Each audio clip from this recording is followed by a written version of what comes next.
Hi friends welcome to संदी कुटी channel இன்னைக்கு நம்ம சேனல் மூலமா ஒரு சிம்பிளான அதே சமயத்துல ரொம்பவே ஹெல்த்தியான வெண்டைக்காய் பக்கோடா எப்படி செய்யறதுன்னு பார்க்கலாங்க. இப்ப இந்த லீவ் டைம்ல பசங்களுக்கு இந்த வெண்டைக்காய்னாவே பிடிக்கவே பிடிக்காதுங்க. இது போல பக்கோடாவா நீங்க செய்து கொடுங்க, ரொம்பவே கிறிஸ்பியா மொறுமொறுப்பா சாப்பிடுவாங்க. எப்படி செய்யறதுன்னு பார்க்கலாம் வாங்க. அதுக்கு பாத்தீங்கன்னா நான் 400 கிராம் அளவுக்கு வெண்டைக்காய் எடுத்து இது போல நீல வாக்குல கட் பண்ணி வச்சிருக்கேங்க.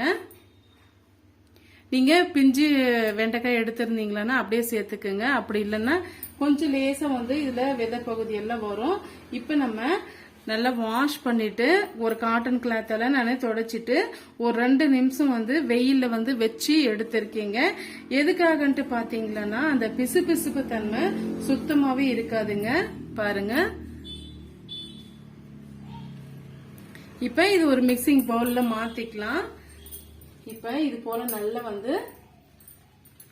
இது போல செய்துட்டு நீங்க சேர்த்துக்கிட்டீங்கன்னா கீழே அந்த விதை பகுதி அப்படியே நின்னுடும்.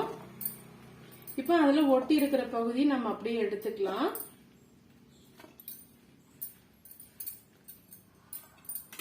பாருங்க, உங்களுக்கு பார்க்கும் போதே தெரியும் கீழே எவ்வளவு விதை இருக்குதுன்னு சொல்லிட்டு. அது நமக்கு தேவையில்லை. இல்ல நீங்க முழுமையா விதை வேண்டாம் அப்படின்னு நினைச்சீங்கன்னா அதையுமே ரிமூவ் பண்ணிடலாம். ஆனா விதையோட சாப்பிடும் போதுதான் அதுக்கு தேவையான அந்த ஹெல்த் நமக்கு கிடைக்குங்க. பாருங்க, இந்த விதை பகுதி நமக்கு தேவையில்லை. இப்ப இது கூட என்னென்ன பொருட்கள் நம்ம சேர்க்கறதுன்ட்டு பார்க்கலாம்.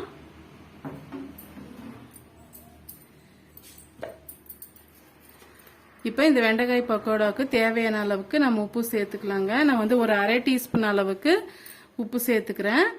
இந்த அளவுக்கு நம்ம சேர்த்து விட்டுக்கலாம். இந்த அளவுக்கு சேர்த்துக்கிற பிறகு இது கூட ஒரு 1/4 டீஸ்பூன் அளவுக்கு நம்ம மஞ்சத்தூள் சேர்த்துக்கலாம் ஃபிளேவருக்காக.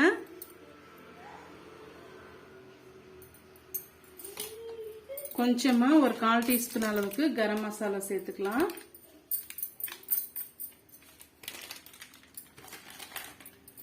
இது கூட ஒரு 1/4 டீஸ்பூன் அளவுக்கு மிளகும் சீரகம் சேர்ந்த மாதிரி அந்த பொடி சேர்த்துக்கலாங்க. தனியாதூள் சேர்த்துக்கலாம். தனியாதூள் சின்ன டீஸ்பூன்ல நான் 1 டீஸ்பூன் அளவுக்கு தனியாதூள் சேர்த்துக்கிறேன்.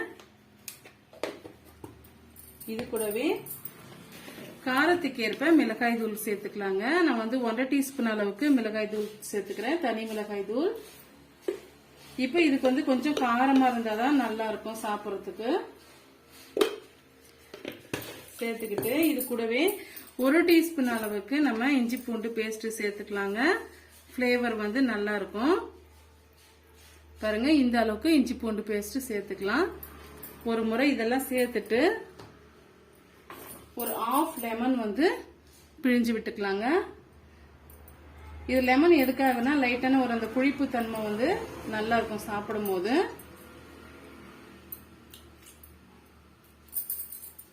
சேர்த்துட்டு ஒரு முறை நல்லா மிக்ஸ் பண்ணி விட்டுக்கலாங்க. இப்ப நம்ம சேர்த்திருக்க உப்பு காரம் எல்லாம் இதோடு நல்லா ஒட்டி வரணும். அதனால லைட்டா மட்டும் இது போல செய்து விட்டுக்கலாம். இப்ப இது கூடவே ஒரு 1/2 கப் அளவுக்கு நம்ம கடலை மாவு சேர்த்துக்கலாங்க. இது 100 கிராம் இருக்கும். இந்த அளவுக்கு கடலை மாவு சேர்த்துக்கலாம்.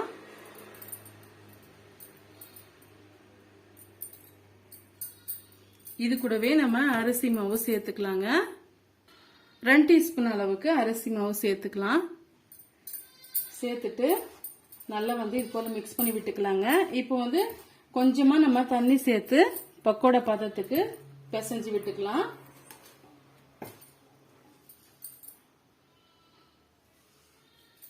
இது போல தண்ணி தெளிச்சு நல்லா பிசைஞ்சு விட்டுக்கலாங்க.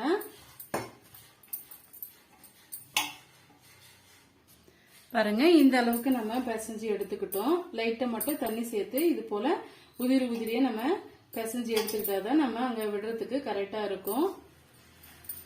இப்ப இதை நம்ம பொரிச்சு எடுத்துக்கலாம்.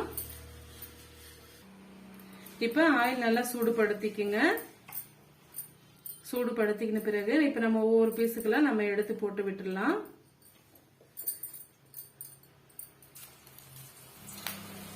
இது ஈஸியான மெத்தடுமே ரொம்ப டேஸ்டியாவும் இருக்கும், பசங்க விரும்பியும் சாப்பிடுவாங்க. வெண்டைக்காய் சாப்பிடாத பசங்களுக்கு இது போல நீங்க செய்து கொடுத்தீங்கன்னா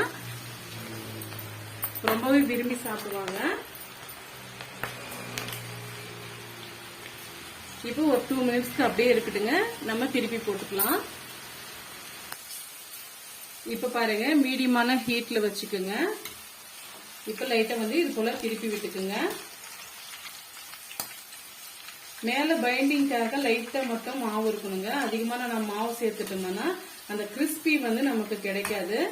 இது போல் லைட்டா இருந்தாவே போதும்.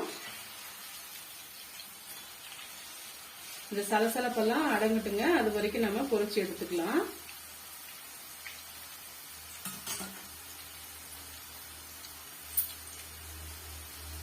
பாருங்க, அந்த பபிள்ஸ் எல்லாம் முழுமையா அடங்கி வந்துடுச்சு. இப்ப நம்ம எடுத்துக்கலாம். இதுக்கு மேற்பட்டும் நீங்க அப்படியே நீங்க பாயில் பண்ணீங்கன்னா தீஞ்சி போன மாதிரி ஆயிடும், டேஸ்ட் வந்து நல்லா இருக்காது.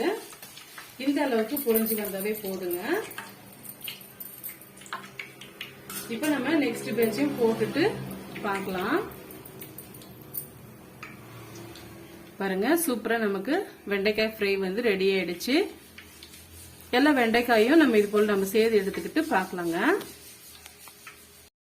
அவ்வளவுதாங்க, எல்லாம் சூப்பரா வந்து நம்ம வெண்டைக்காய் ஃப்ரை வந்து நம்ம ரெடி பண்ணிட்டோம்.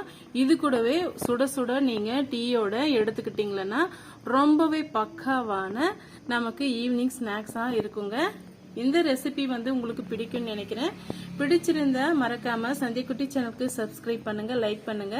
இது போல simple and tasty snacks recipes பார்க்க நம்ம சேனலை ஃபாலோ பண்ண மறந்துடாதீங்க. தேங்க்யூ.